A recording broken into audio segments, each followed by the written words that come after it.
자, 우리가 지난주에는 그리스도 예수 안에서 우리를 향하신 하나님의 뜻에 대하여 생각을 했습니다.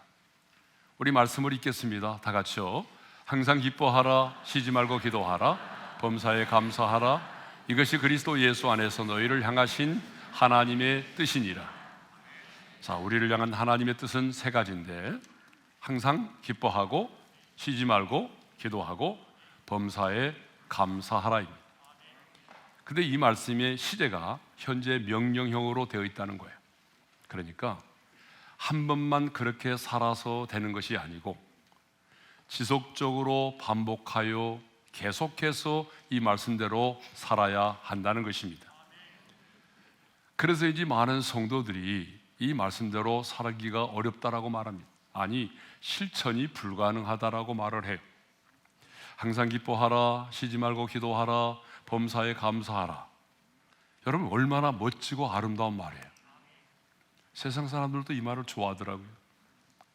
그런데 실제로 삶의 현장에서 이 말씀대로 살려고 해보니까 쉽지 않은 정도가 아니라 아주 실천이 불가능한 말씀이라는 거예요. 아니, 슬픈 일이 많은 세상에서 어떻게 항상 기뻐하며 살 수 있느냐는 거예요. 바빠 죽겠는데 어떻게 쉬지 않고 기도할 수 있겠느냐는 거예요. 불평과 원망이 떠나지 않은 세상 속에서 감사하며 사는 일이 어디 쉬운 일이냐는 거예요. 그래서 많은 사람들이 참 이 말씀이 마음에 와닿기도 하고 감동이 되기도 하지만, 하나님의 뜻이 분명하기도 하지만 이 말씀대로 살아가는 것은 거의 실현 불가능하다라고 말해요.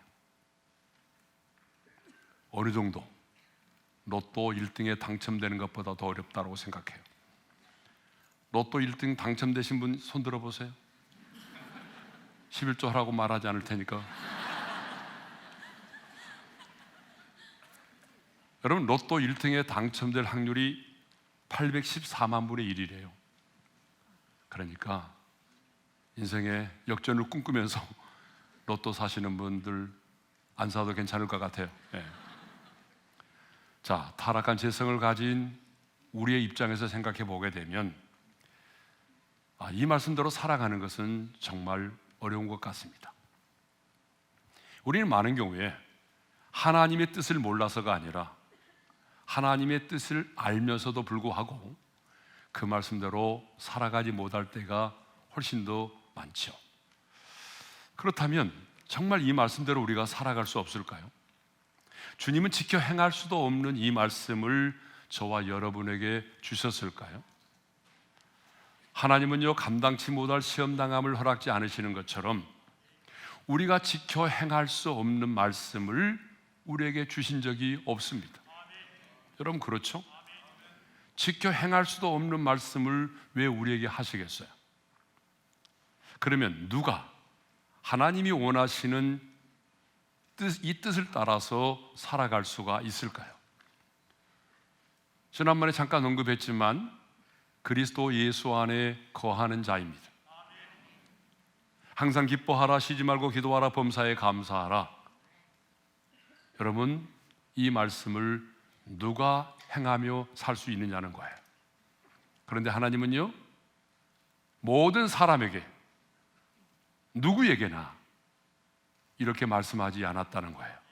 그러니까 이 말씀은 모든 사람에게 주신 말씀이 아니고 예수 그리스도 안에 거하는 자에게 주신 말씀입니다. 그래서 이것이 그리스도 안에서 너희를 향하신 하나님의 뜻이니라 그랬잖아요. 이 말은 무슨 말입니까? 그리스도 예수 안에 있는 자만이 이 말씀을 따라 살 수 있기 때문이에요. 그러면 그리스도 예수 안에 있는 자는 어떤 사람을 말하죠? 그리스도 예수 안에 있는 자는요, 예수를 믿음으로 그리스도와 연합된 자를 말하는 거예요. 그러니까 포도나무와 가지처럼 내가 예수를 믿음으로 말미암아 주님이 내 안에, 내가 주님 안에 거하는 아주 신비한 연합이 우리 안에 이루어졌어요. 그래서 예수님은 다시 우리 이 땅 가운데 오실 성령님에 대하여 말씀하시면서 성령이 오시는 날에 대하여 말씀하시면서 이런 말씀을 하셨어요. 우리 함께 읽겠습니다. 다 같이요. 그 날에는 내가 아버지 안에 너희가 내 안에 내가 너희 안에 있는 줄을 너희가 알리라. 성령이 오시는 그 날에는 어떤 일이, 내가 아버지 안에 너희가 내 안에 내가 너희 안에 있는 줄을 너희가 알게 되리라. 얼마나 신비한 연합입니까? 여러분, 우리는 예수를 믿음으로 새로운 피조물이 되었습니다. 여러분 믿으시죠? 그런데 사도 바울은 누구를 새로운 피조물이라고 말하고 있어요? 우리 말씀을 읽겠습니다. 다 같이요. 그런즉 누구든지 그리스도 안에 있으면 새로운 피조물이라. 그리스도 안에 있음으로 주님과 신비한 연합이 이루어진 자를 새로운 피조물이라고 말하고 있어요. 교회를 다니는 사람을 새로운 피조물이라고 말씀하고 있는 게 아니라 주님 안에 있게 됨으로 주님과 신비한 연합이 이루어진 자를 새로운 피조물이라고 말하고 있어요. 그런데 그리스도 예수 안에서 내가 거하고 있다고 해서, 그리스도 예수 안에 거한다고 해서 그리스도와 연합된 관계를 맺고 있다고 해서 모두가 다 이 주님의 뜻대로 살아갈 수 있는 것은 아니라는 거예요. 하나님의 자녀된 근거가 마련되어 있다고 해서 누구나 항상 기뻐하고 쉬지 말고 기도하고 범사에 감사하는 삶을 살 수 있는 게 아니라는 거예요. 여러분, 우리 모두가 경험하고 있잖아요. 분명히 주님과 관계가 맺어졌고 주님 안에 거하고 있지만 여러분 어때요? 여러분 이 말씀대로 살아갈 수 있나요? 아멘을 못 하시잖아요. 그러니까 내가 주님 안에 거하고 주님과 연합된 관계를 맺고 있다고 해서 자동적으로 누구나 이 말씀대로 살아가는 것은 아니라는 거예요. 그러면 어떻게 하면 우리가 하나님의 뜻대로 살 수 있을까요? 어떻게 하면 항상 기뻐하고 쉬지 말고 기도하고 범사에 감사하는 삶을 살 수 있을까요? 중요합니다. 결론부터 말씀드리면 성령께서 공급해 주시는 힘과 능력이 없으면, 성령의 능력을 힘입지 않으면 누구도 이 말씀대로 살아갈 수가 없습니다. 그러므로 항상 기뻐하고 쉬지 말고 기도하고 범사에 감사하는 삶을 살아가려면 반드시 성령의 능력을 힘입어야 할 줄로 믿습니다. 그래서 사도 바울은, 저는 항시범이라고 그러는데, 항상 기뻐하라, 쉬지 말고 기도하라, 범사에 감사하라, 이 하나님의 뜻을 말한 다음에 권이어서 뭐라고 말씀하는가 하면은 성령을 소멸하지 말라고 말해요. 자, 우리 19절 말씀을 읽겠습니다. 성령을 소멸하지 말며. 여기 소멸이라고 하는 게 뭐예요? 소멸은요, 불을 끄다는 말이에요. 한자로 보게 되면 끌소 없어질 멸, 그러니까 끄다, 없애다, 사라지게 하다. 헬라의 원문에도 보게 되면 스베님이라는 말인데 불을 끄다, 꺼뜨리다, 식히다, 그 말이에요. 그러니까 성령을 소멸하지 말라라고 하는 말이 뭐예요? 불을 끄듯이 성령님의 역사와 감동을 억누르거나 꺼뜨리지 말라는 말이죠.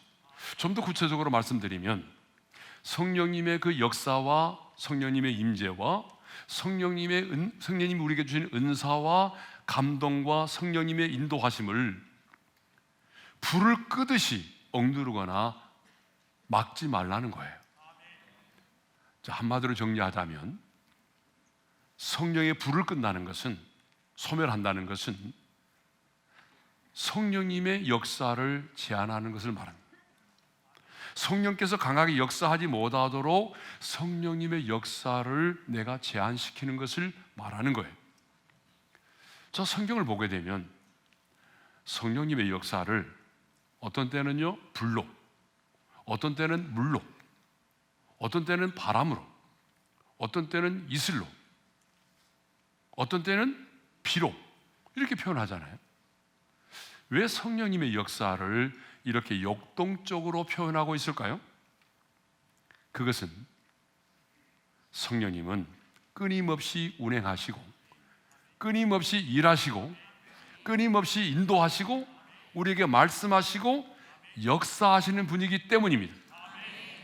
성경 어느 곳을 봐도 성령님은 가만히 조용히 타소곳이 앉아 계신 분이 아닙니다.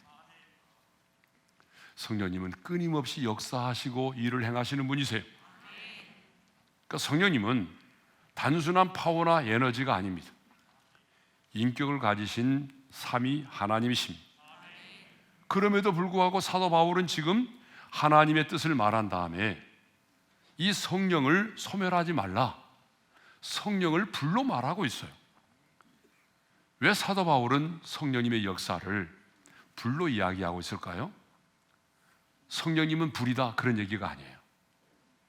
불이 가지고 있는 두 가지 기능 때문에 그래요. 불이 가지고 있는 첫 번째 기능이 뭐냐? 불은요, 소멸과 정화의 기능을 가지고 있어요. 그래서 불은 그 죄를 소멸하고 더러움을 제거하는 정화의 기능을 가지고 있는 거죠. 이사야 6장을 보게 되면요, 우시야 왕이 죽던 해에 높이 들린 하나님의 영광의 보좌를 보게 됐어요. 그때 스랍 천사 중에 하나가 제단의 숯불을 취해서 이사야의 입술에 대면서 이렇게 말을 합니다. 우리 말씀을 함께 읽겠습니다. 다 같이요. 그것을 내 입술에 대며 이르되 보라, 이것이 내 입에 닿았으니 내 악이 제하여졌고 내 죄가 사하여졌느니라. 이렇게 여러분, 성령의 불은 죄를 소멸하고 더러움을 제거하는 그런 기능을 가지고 있다는 것이죠. 지금도 성령의 불은 쇠를 녹이는 용광로처럼 우리의 의지와 우리의 노력으로 끊어버리지 못한 중독의 사슬을 녹이고 우리가 끊어버리지 못한 제약된 습관들을 끊어서 우리를 자유케 하는 것입니다.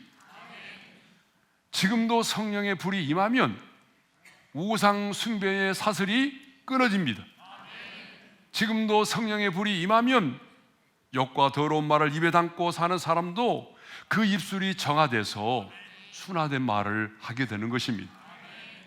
자, 이렇게 성령의 불은 단순히 뜨거움을 넘어서 변화를 일으키고 존재를 새롭게 하는 강력한 파워를 가지고 있습니다.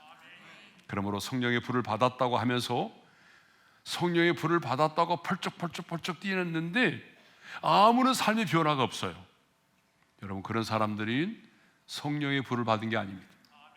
이상한 불을 받은 거예요.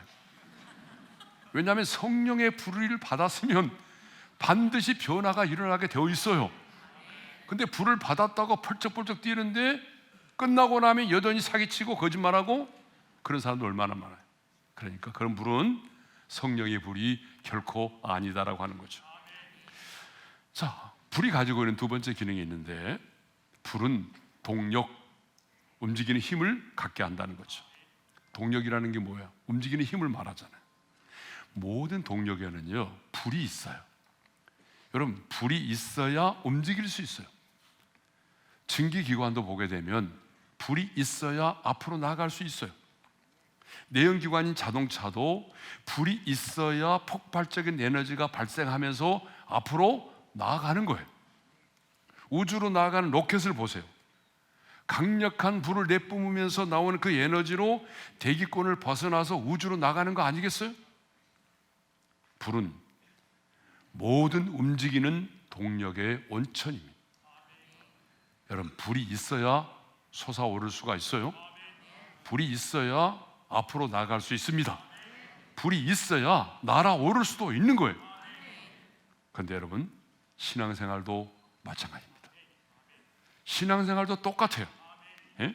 성령의 불이 있어야 여러분 움직일 수가 있는 겁니다.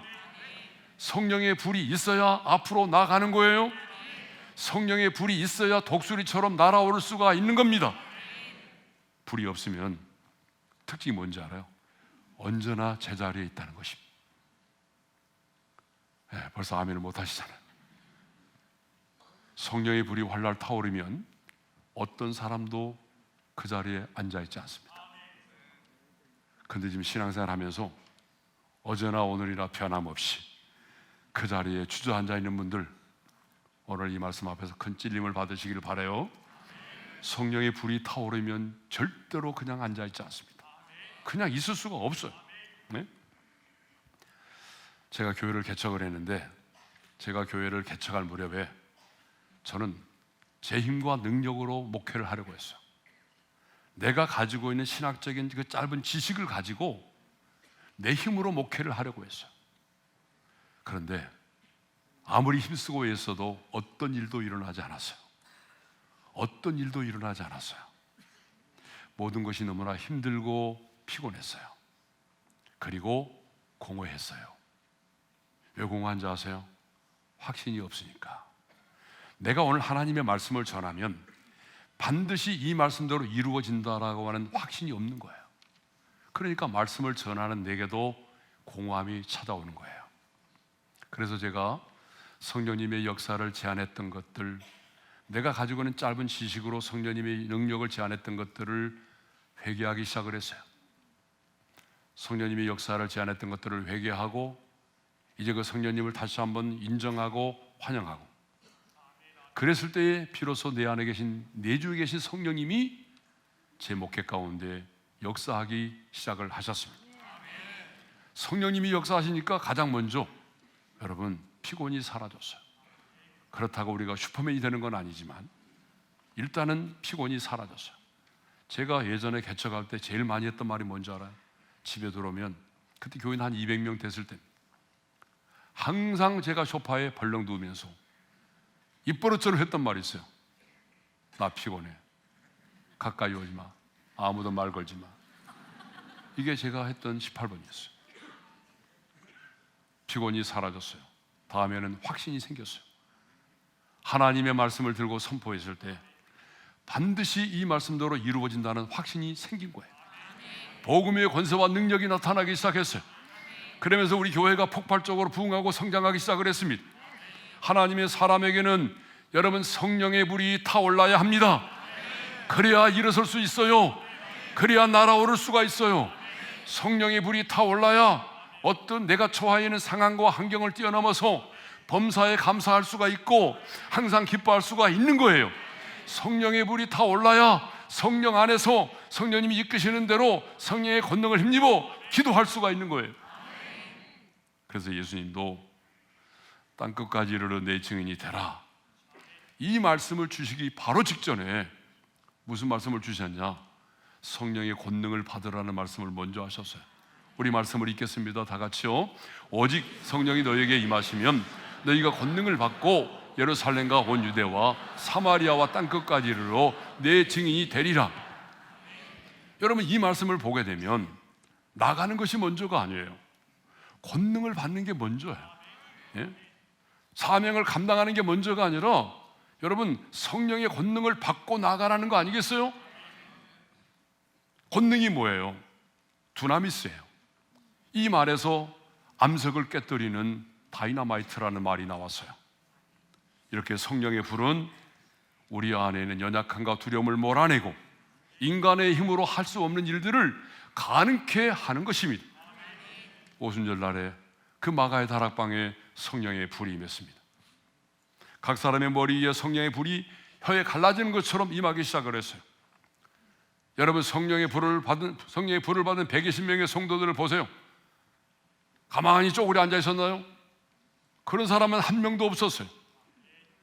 여러분, 두려움 속에 숨어 지내던 그들이 이제는요 담대하게 나아가서 두려움을 이겨내고 생명의 복음을 전했습니다.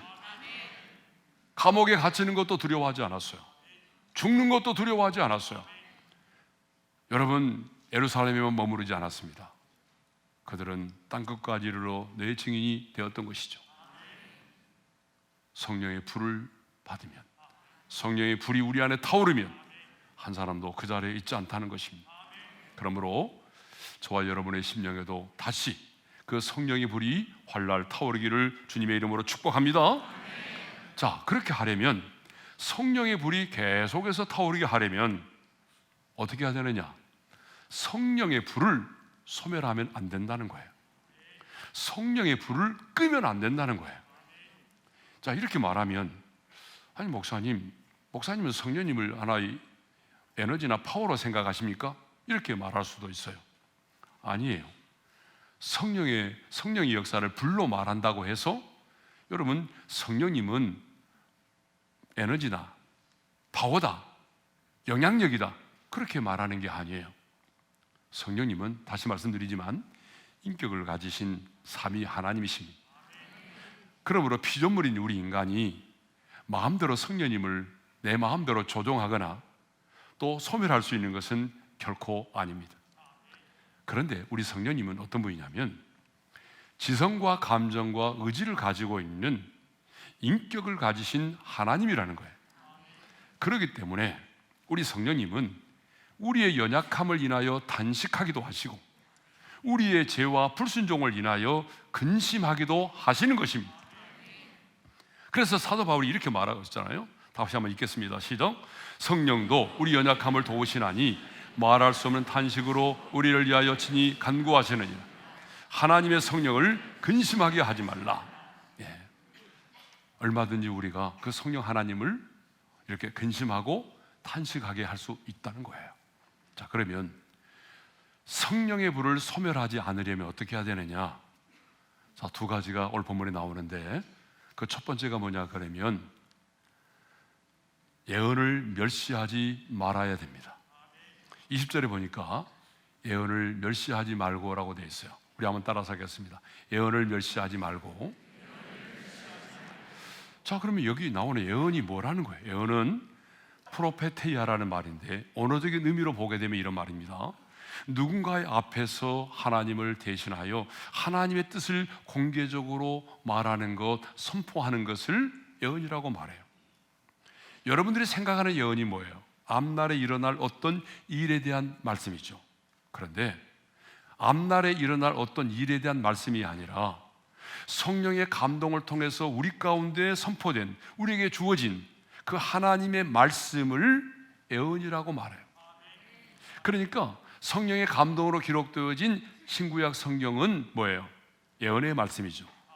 그렇기 때문에 요한계시록 1장 3절에 보게 되면 이런 말씀이 있어요. 다 같이요. 이 예언의 말씀을 읽는 자와 듣는 자와 그 가운데 기록한 것을 지키는 자가 복이 있나니. 하나님의 말씀을 예언이라고 말하고 있어요. 자, 그러면 예언을 멸시하지 말라고 했는데 이 멸시한다는 게 무슨 뜻이냐라고 하는 거죠. 자, 이 멸시한다라고 하는 헬라의 말의 뜻이 뭐냐 그러면 가볍게 여기다, 무가치하게 여기다, 업신 여기다, 경시하다, 무시하다는 뜻이에요. 그러니까 예언을 멸시하지 말라는 것은 뭐냐 그러면 성령의 감동을 따라서 내게 오늘 주어진 그 하나님의 말씀을 가볍게 여기거나 무시하지 말라는 거예요. 그런데 우리는 어떻습니까? 하나님의 말씀이 내게 주어졌음에도 불구하고 그 하나님의 말씀을 내가 듣고도 내게 주시는 말씀을 받고도 내가 그 말씀을 가볍게 여기거나 아니면 저버릴 때가 있잖아요. 여러분 그렇죠? 말씀을 받는데 그 말씀을 그냥 마이동풍으로 들어요. 한 귀로 듣고 곧바로 흘러보내요. 말씀대로 살려는 몸부림이 없어요. 말씀을 저버리죠. 데살로니가 교회 성도들이 그런 적이 있었어요. 데살로니가전서 4장 8절의 말씀을 우리 읽겠어요. 시작. 그러므로 저버리는 자는 사람을 저버림이 아니요 너희에게 그의 성령을 주신 하나님을 저버림이니라. 자, 저버렸다는 것은 말씀을 듣고도 가볍게 여겼다는 거 아니에요. 무시했다는 거 아니에요. 그런데 이것을 바울은 뭐라고 표현하는가 하면 성령을 주신 하나님을 저버렸다. 말씀을 듣고도 그 말씀을 가볍게 여기고 경홀히 여겼는데, 무시했는데 바울은 그걸 뭐라고 말해요? 성령을 주신 하나님을 저버렸다라고 말합니다. 그러므로 여러분, 우리가 하나님의 말씀을 듣기만 하고 그 말씀을 경히 여기고 가볍게 여기고 헛되게 하면 결국은 뭐냐? 성령을 주신 하나님을 저버리는 거예요. 성령의 감동으로 기록되어진 그 하나님의 말씀을 듣기만 하고 내가 무시하면 결국은 하나님을 저버리는 것이 되는 겁니다. 그러니까 여러분, 오늘 우리에게 주어진 그 하나님의 말씀, 그 말씀을 내가 듣기만 하고 그 말씀대로 살려는 몸부림도 없고 그 말씀을 묵상하지도 않고 그냥 그 말씀을 경홀하게 여기고 가볍게 여기면 그것이 곧 뭐예요? 예언을 멸시하는 것이 되는 것입니다. 성령의 불은요, 스스로 꺼지지 않아요. 이건 중요합니다. 성령의 불은 스스로 꺼지는 법이 없어요. 그런데 내가 말씀을 듣기만 하고 그 말씀을 무시하고 말씀대로 순종하지 않으면 내 마음이 강팍해져요. 말씀을 듣기만 하고 순종하지 않으면 마음이 강팍해지는 거예요. 그러니까 이런 모태신앙 가운데 강팍해진 사람이 얼마나 많은지 알아요? 왜? 오랜 시간 말씀을 듣기만 하고 그 말씀대로 순종하지 않으니까 세월이 흐를수록 마음이 더 강팍해지는 거예요. 근데 우리의 마음의 강팍함이 성령의 불을 소멸시키는 겁니다. 성령님의 역사를 약화시키는 거예요. 자, 두 번째로 성령의 불을 소멸하지 않으려면 범사에 헤아려 좋은 것은 취하고 악은 모양이라도 버려야 한다는 거죠. 자, 21절과 22절의 말씀을 우리 함께 읽겠습니다. 다 같이요. 범사에 헤아려 좋은 것을 취하고 악은 어떤 모양이라 버리라. 자, 좋은 것과 좋은 것을 취하고 악은 버리려고 한다면 먼저 범사에 헤아려야 돼요. 헤아리라는 말이 무슨 말이냐고 그러면 분별하라는 말입니다. 그런데 범사에 분별하라. 범사는 우리 삶의 모든 영역을 말하는 거예요. 신앙생활만이 아니라 우리의 삶의 모든 영역, 그러니까 정치, 경제, 문화, 사회, 심지어는 여러분의 가정생활, 직장생활 가운데 그 모든 우리의 삶의 영역에서 하나님의 사람은 분별을 해야 된다는 거예요. 이것을 보게 되면 하나님은 우리가 맹목적으로 믿음을 갖기를 원치 않습니다. 아무렇게나 살아가기를 원치 않으십니다. 그래서 하나님은 우리가 분별하기를 원하세요. 그래서 성경에 분별하라는 말씀이 참 많이 나오거든요. 자, 우리 말씀을 함께 연이어 읽겠습니다. 시작. 영을 다 믿지 말고 오직 영들이 하나님께 속하였나 분별하라. 너희로 지극히 선한 것을 분별하며 하나님의 선하시고 기뻐하시고 온전하신 뜻이 무엇인지 분별하도록 하라. 여러분, 신앙생활은요, 취하기 전에, 버리기 전에 분별을 해야 돼요. 여러분, 우리가 뭐 쓰레기를 볼 때도 분리수거 하잖아요.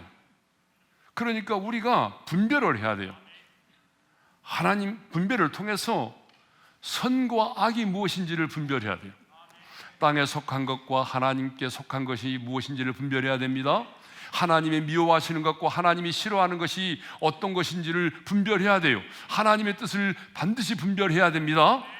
여러분, 분별할 수 있기를 바랍니다. 분별을 잘해야 돼요.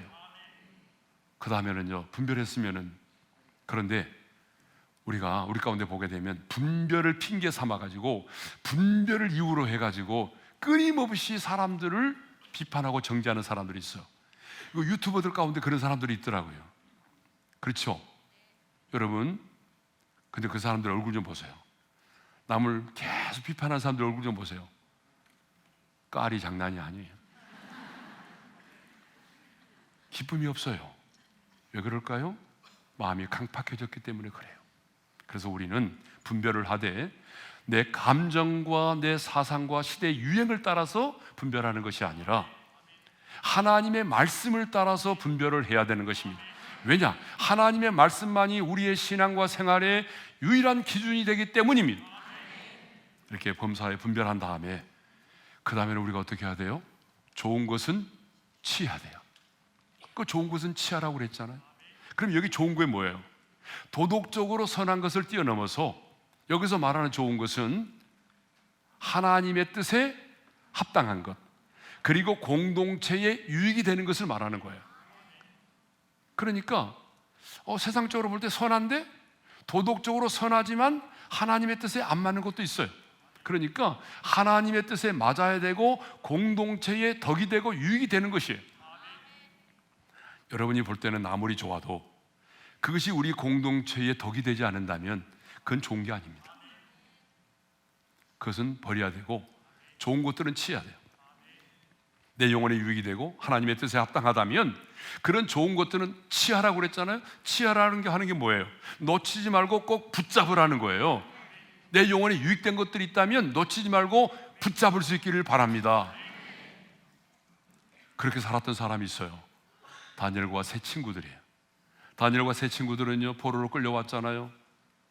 그런데 그들은 왕실에서 특별한 교육을 받게 됐어요. 이제 그대로만 살아가면 그들은 어때요? 정말 성공적인 삶이 보장되어 있어요. 그런데 그들은 왕의 진미와 포도주를 거절했어요. 그들은 세상의 성공보다는 영혼의 순결을 취한 거예요. 세상의 성공이 중요한 것이 아니라 영혼의 순결이 더 중요하다고 생각했기 때문에 세상의 성공을 버리고 영혼의 순결을 취한 것입니다. 악은 모양이라도 버리라고 그랬어요. 22절에 보니까 악은 어떤 모양이라도 버리라. 여기서 말하는 악은요, 포네로스라는 말이에요. 성경에 보게 되면 악이 두 가지가 있는데 여기서 말하는 악은 어떤 거냐? 주변에 해를 끼치고 오염시키고 파괴시키려고 하는 성질을 가진 공격적이고 전념성이 강한 악을 말하는 거예요. 나쁨을 넘어서 주변의 사람들에게 해를 끼치고 영혼을 오염시키고 인격을 파괴시키는 아주 전념성이 강한 그런 악을 말하는 거예요. 이 악을 어떻게 하라고요? 이 악을 어떻게 해야 돼요? 어떤 모양이라도 버리라. 이 말은 약간의 거리를 두고 피하는 정도가 아니라 완전히 끊어버리고 멀리 떠나가는 것을 의미합니다. 왜 그럴까? 두 가지 이유 때문에 그래요. 첫 번째 이유는 악은 끊임없이 자라기 때문에 그렇습니다. 그래서 야고보 기자가 뭐라고 말했어요? 욕심 잉태한 즉 죄를 낳고 죄가 장성한 즉 사망을 낳느니라. 여러분, 죄라고 하는 것은 자라는 거예요.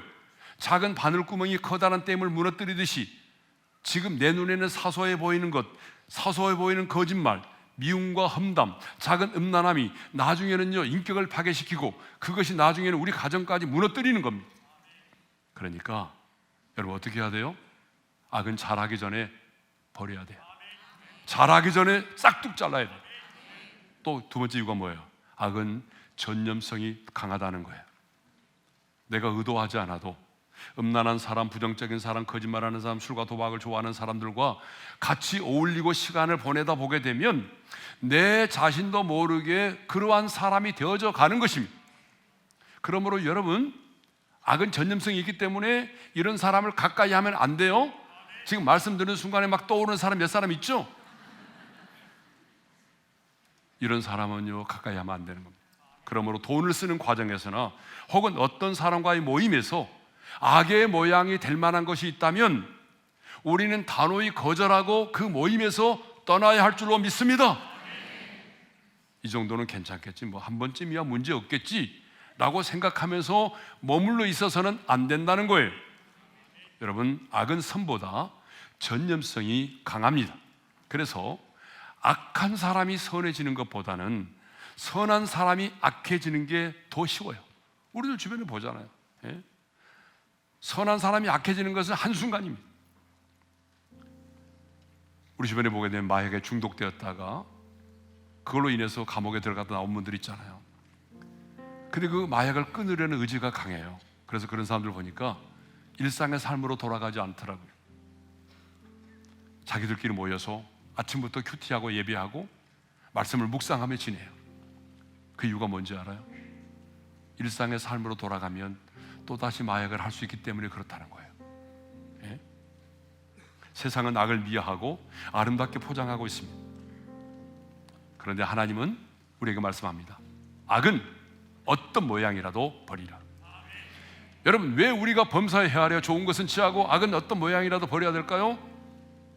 그렇게 살지 않으면 성령을 소멸시키기 때문에 그렇습니다. 성령을 소멸하면 우리과 능력으로는 이 말씀대로 살아갈 수가 없어요. 여러분, 우리의 신앙생활의 마지막은, 결론은 뭔지 알아요? 성령의 충만입니다. 성령의 충만을 받지 못하면 아무것도 할 수 없어요. 성령의 충만을 받지 못하면 전도도 할 수 없고 기도도 할 수 없고 말씀대로 살아갈 수 없어요. 그러므로 여러분, 다시 한번 성령의 충만을 사모하면서 우리 찬양을 하도록 하겠습니다. 불길 같은 주성령 1절 3절입니다. 불길 같은 주성령 박수 치면서 강구하는 우리에게 지금 강림하셔서 영광 보여주소서. 성령이 우리 영의 소원을 만족하게 하소서. 기다리는 우리에게 불로 충만하게 하소서. 모든 것 다 마치고 비고 빛내 다음에 성령 충만하도록 주여 채워주소서. 성령 이여 임하사 우리 영의 소원을 만족하게 하소서. 기다리는 우리에게 불로 충만하게 하소서. 자, 우리 한번 기도하겠습니다. 많은 사람들이 슬픔 많은 세상에서 어떻게 내가 항상 기뻐할 수 있나요? 이렇게 바쁜 세상 속에서 어떻게 항상 쉬지 말고 기도할 수 있나요? 불평과 원망이 가득한 세상에서 내가 어떻게 범사에 감사하는 삶을 살 수 있나라고 말합니다. 여러분, 지키지 못할 말씀을 주신 적이 없어요. 그래서 주님 우리에게 말씀합니다. 성령을 소멸하지 말라. 성령의 불이 타오르면, 성령님의 역사를 제한하지 않으면 그 성령께서 우리에게 감당할 수 있는 힘과 능력을 주신다는 것입니다. 그러므로 하나님, 나에게 성령의 충만함을 허락해 주십시오. 어제의 충만을 가지고 오늘을 살아갈 수가 없습니다. 하나님의 영으로 나를 충만하게 하여 주시옵소서. 성령을 소멸하지 않게 도와주십시오. 말씀을 듣기만 하고 순종하지 못함으로 예언을 멸시하여 성령을 소멸하지 않게 도와주시고, 범사에 헤아려 분별하여 좋은 것은 치하게 하시고 악은 어떤 모양이라도 버릴 수 있게 하여 주옵소서. 주신 말씀을 붙들고 주의 한번 외치고 기도합니다. 주여, 할렐루야. 우리 아버지 하나님 감사합니다. 항상 기뻐하라, 쉬지 말고 기도하라, 범사에 감사합니다. 이것이 그리스도 예수 안에서 너희를 향하신 하나님의 뜻입니다. 주님, 우리는 하나님의 뜻을 알지만 그 하나님의 뜻대로 살아가지 못합니다. 아니, 우리에게는 그렇게 살아갈 수 있는 힘과 능력이 없습니다. 그러므로 성령을 소멸하지 말라고 주님이 말씀하여 주셨습니다. 하나님의 성령이 우리 안에서 타오르고 성령께서 나에게 힘과 능력을 공급해 주시면 성령의 능력으로 나는 그렇게 살아갈 수가 있습니다. 하나님의 영으로 나를 충만하게 하여 주시옵소서. 성령의 불길이 내 심령 속에 타오르게 도와주셔서 성령의 능력을 입어 하루하루를 살아가게 도와주십시오.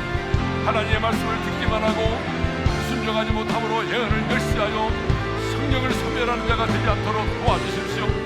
우리 아버지 하나님, 범사에 헤아려 범사에 분별하여 하나님의 뜻을 분별하게 하시고 좋은 것들은 취하게 하시고 악은 어떤 모양이라도 버리게 도와주셔서 성령을 소멸하지 않게 도와주십시오. 성령의 충만함을 받음으로 어떠한 세상 속에서도 당당하게 하나님의 사람으로 하나님의 뜻을 이루며 살아갈 수 있는 하나님의 사람들이 되게 하여 주시기를 간절히 원합니다. 말씀을 듣기만 하고 흘러보내는 자가 되지 말게 도와주시고 말씀을 듣고 몸부림치고 순종의 자리로 나가는 하나님의 사람들이 되게 하여 주옵소서. 하나님 아버지,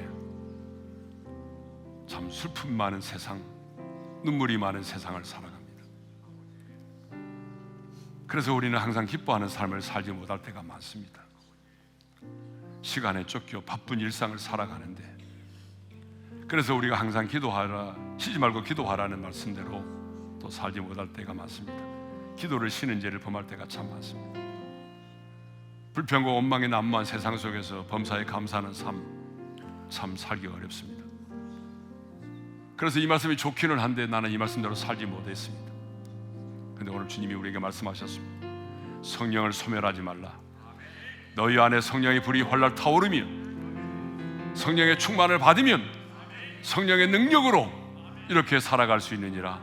주님 말씀해 주셔서 감사합니다. 성령의 충만을 사모합니다. 오늘 이 말씀을 듣는 모든 성도들에게 다시 한번 성령의 충만함으로 기름 부어 주십시오. 성령의 충만함을 힘있게 도와주셔서 성령님이 공급의 힘과 능력으로 살아가게 도와주십시오. 말씀을 듣기만 하고 순종하지 못하여 예언을 멸시하여 성령을 소멸하지 않게 하여 주옵소서. 범사에 분별하게 도와주셔서 내 영혼에 유익된 것이 있다면 취하게 하시고 악은 어떤 모양이라도 버리게 도와주셔서 하나님의 성령을 소멸하지 않게 하여 주옵소서. 이제는 우리 주 예수 그리스도의 은혜와 하나님 아버지의 변함없으신 그 사랑하심과 성령님의 감동, 감화교통, 인도 충만하십니다. 성령을 소멸하지 않으므로 항상 기뻐하는, 범사에 감사하고 쉬지 말고 기도하는 하나님의 뜻을 따라 살아가기를 소망하는 모든 성도들 위해 이제로부터 영원토록 함께 하시기를 축원하옵나이다. 아멘.